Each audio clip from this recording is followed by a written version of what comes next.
Well, we start with breaking news where within the past hour we got word that Matt Gaetz has withdrawn his name as consideration for the nomination as the Attorney General. Joining us now to discuss this and so much more is Mr. Jonathan Harris back here on the Live Zone. Mr. Harris, always good to see you. Welcome back to the show. Good to be back with you. All right, so let's jump right into it. This is the big story of the day. Matt Gaetz withdrawing his name for consideration for the nomination as the Attorney General pick. Gaetz brought fresh scrutiny to previous allegations against the former congressman who faced an investigation by the Justice Department that involved allegations of sex trafficking and sex with a minor. So, Jonathan, I'm going to put it bluntly. It was an alleged threesome that included a minor. Is that what did it?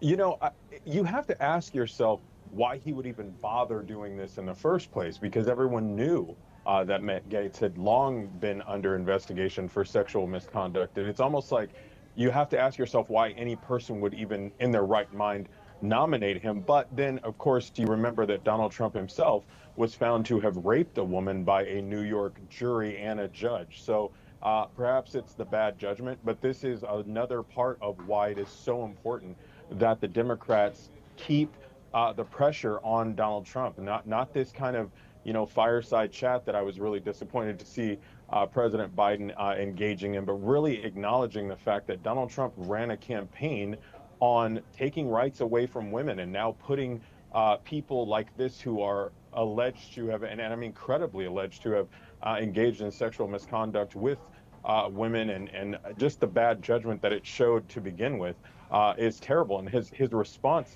Donald Trump's response earlier today, made no mention of the allegations against Gaetz. He just kind of praised him and completely sidestepped the elephant in the room. Very, very, very tacky, but very on brand for Donald Trump. Yeah, we know that Trump's selection of Gaetz happened to be very sporadic. Happened to actually on a plane from Florida right here to Washington, D.C. We know since then that he has in essence been hammering down the fact that he wanted Gaetz in, but now it's apparent Gaetz is out.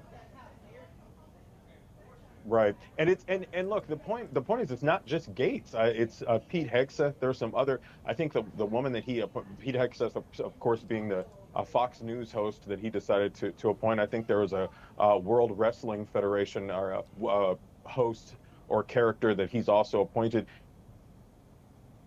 She is named in a sexual misconduct lawsuit. Pete Hegseth also mentioned in a lawsuit about sexual misconduct. So this is the judgment. The circus is coming to town, and this is kind of, part of me, the sane part of me is wanting to just sort of revel in the fact that we have a sane president for the next couple of months before this circus gets here. But it's on the way, and this is just kind of just a taste of what's coming. Yeah, we've heard the word loyalty, loyalty, loyalty. We know that's exactly what President Trump is actually looking for. So the million-dollar question, Jonathan, who's up next?